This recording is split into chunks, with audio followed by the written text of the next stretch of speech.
पिछली वीडियो में हमने समझा कि डीबीएमएस में कीज क्या होती हैं और उनकी आवश्यकता क्यों पड़ती है। आज की इस वीडियो में दो इम्पॉर्टेंट कीज सुपर की और कैंडिडेट की को आसान एग्जाम्पल के साथ समझेंगे। अगर आपको इन दोनों कीज का अंतर समझ आ गया तो आगे प्राइमरी की और अल्टरनेट की समझना बहुत आसान हो जाएगा। तो वीडियो में अंत तक बने रहें। हेलो दोस्तों, welcome to tech with Yogesh, जहां टेक्नोलॉजी को बनाया जाता है सिंपल और इजी।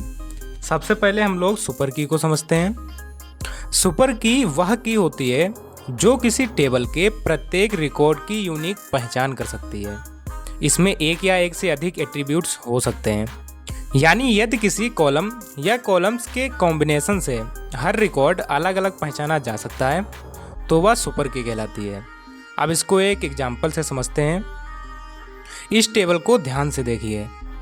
यहाँ राहुल, सुजाता और अमन 3 स्टूडेंट्स हैं। अब मान लीजिए हमें सुजाता की जानकारी ढूंढनी है। इसके लिए स्टूडेंट आईडी का उपयोग किया जा सकता है, आधार नंबर का उपयोग किया जा सकता है, ईमेल आईडी का उपयोग किया जा सकता है और स्टूडेंट आईडी तथा नेम के कॉम्बिनेशन का उपयोग भी किया जा सकता है, क्योंकि इन सभी की मदद से सुजाता के रिकॉर्ड की यूनिक पहचान हो रही है। इसलिए ये सभी सुपर की कहलाएंगी। जिस किसी कॉम्बिनेशन से रिकॉर्ड की पहचान हो जाए वह सुपर की कहलाती है। चाहे उसमें एक्स्ट्रा कॉलम मौजूद हो फिर भी वह सुपर की ही रहेगी। अब कैंडिडेट की को समझते हैं। कैंडिडेट की भी प्रत्येक रिकॉर्ड की यूनिक पहचान करती है, लेकिन इसमें कोई भी अनावश्यक एट्रीब्यूट नहीं होता, यानी यह मिनिमल सुपर की होती है। अब इसको भी एक एग्जाम्पल से समझते हैं। यहाँ हमारे पास 3 स्टूडेंट्स हैं, राहुल, सुजाता और अमन। राहुल का स्टूडेंट आईडी 101 है, सुजाता का स्टूडेंट आईडी 102 है और अमन का स्टूडेंट आईडी 103 है। अब ध्यान दीजिए, केवल स्टूडेंट आईडी देखकर हम किसी भी स्टूडेंट की पहचान कर सकते हैं, इसलिए स्टूडेंट आईडी एक कैंडिडेट की है। इस प्रकार आधार नंबर भी प्रत्येक स्टूडेंट के लिए अलग है, इसलिए आधार नंबर भी कैंडिडेट की है और ईमेल भी हर स्टूडेंट का अलग है, इसलिए ईमेल भी कैंडिडेट की है।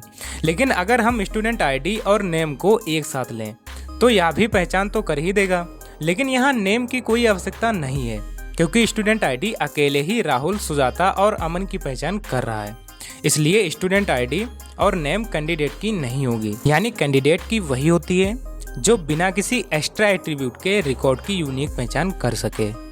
अब सुपर की और कैंडिडेट की में अंतर देख लेते हैं। सुपर की में एक्स्ट्रा एट्रीब्यूट हो सकते हैं, लेकिन कैंडिडेट की में केवल आवश्यक एट्रीब्यूट होते हैं, यानी हर कैंडिडेट की एक सुपर की होती है, लेकिन हर सुपर की कैंडिडेट की नहीं होती है। एक और सिंपल एग्जांपल लेते हैं, समझने की कोशिश करना। मान लीजिए आपके घर की चाबी है। अगर एक चाबी से दरवाज़ा खुल जाता है तो वह कैंडिडेट की है, लेकिन अगर उसी चाबी के साथ 5 और बेकार चाबियां जोड़ दी जाए दरवाज़ा फिर भी खुल ही जाएगा, तो वह एक सुपर की तरह काम करता है। काम तो हो रहा है लेकिन एक्स्ट्रा चीज़ें मौजूद हैं। तो दोस्तों, आज हमने सुपर की और कैंडिडेट की को विस्तार से समझा। तो अगर आपको आज का वीडियो हमारा पसंद आया है तो वीडियो को लाइक ज़रूर करें, शेयर करें और हमारे चैनल को सब्सक्राइब करें। मिलते हैं नेक्स्ट वीडियो में। Till then keep learning with tech with Yogesh.